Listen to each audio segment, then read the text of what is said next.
Managing cardiogenic shock in the intensive care unit has shifted from a one-size-fits-all pressure-first approach to a more nuanced, phenotype-driven hemodynamic roadmap. As of 2026, the focus is on early shock team activation, rapid phenotyping via pulmonary artery catheter, and the strategic deployment of mechanical circulatory support. The first 60 minutes are critical. Management follows the SCAI shock stages A to E to determine the urgency of intervention. A is only at risk and B at the beginning, while C is the classic.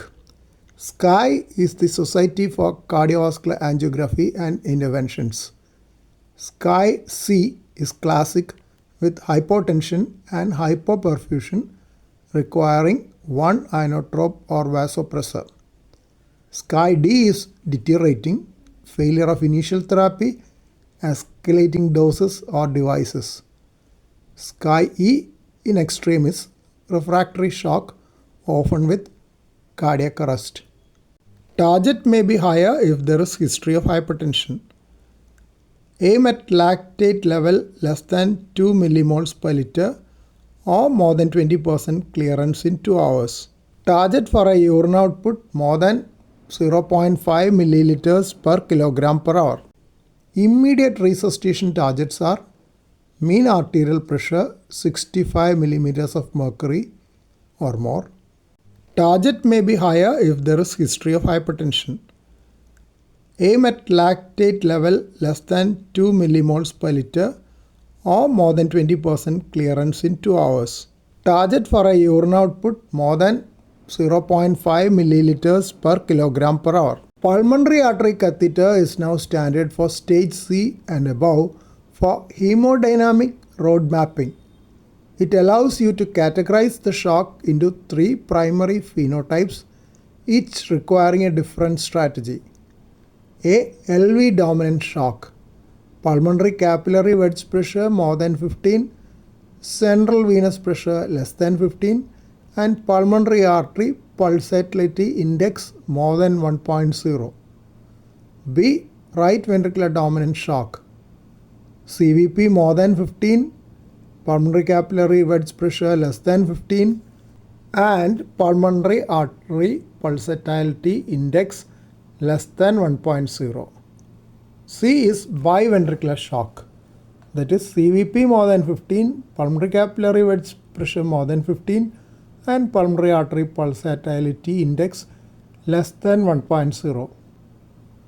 Pulmonary artery pulsatility index PAPI is equal to pulmonary artery systolic pressure minus pulmonary artery diastolic pressure, that is the pulse pressure, divided by central venous pressure or right atrial pressure.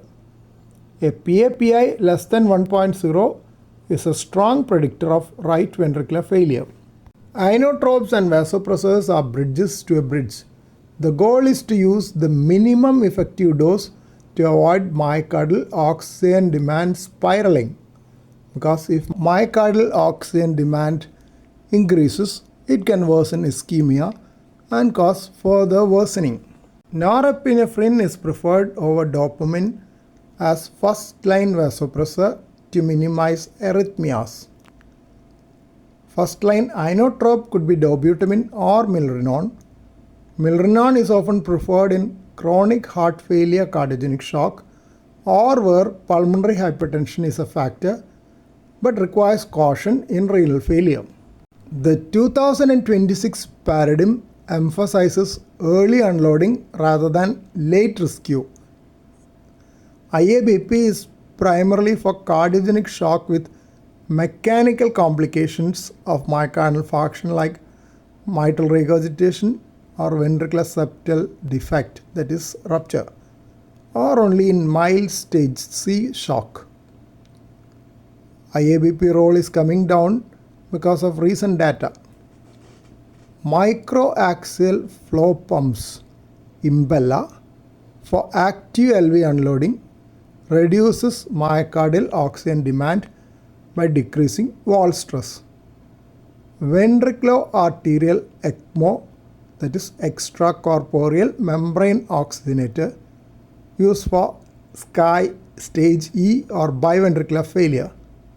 There is a concept of ECPella, combining ECMO with an impella to prevent left ventricular distension and pulmonary edema caused by ECMO afterload.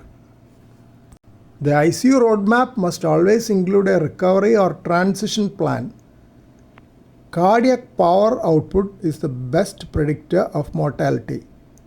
Cardiac power output is equal to mean arterial pressure into cardiac output divided by 451. The target is more than 0.6 watts, associated with better outcomes. Daily weaning assessments evaluate the ability to decrease mechanical circulatory support once lactate has cleared and cardiac power output is stable without escalating inotropes. The number 451 in the cardiac power output formula is a conversion factor used to convert the raw units, millimeters of mercury for pressure and liters per minute for flow, into standard units of watts, representing the heart's mechanical work, essentially accounting for the units of pressure and flow to yield power.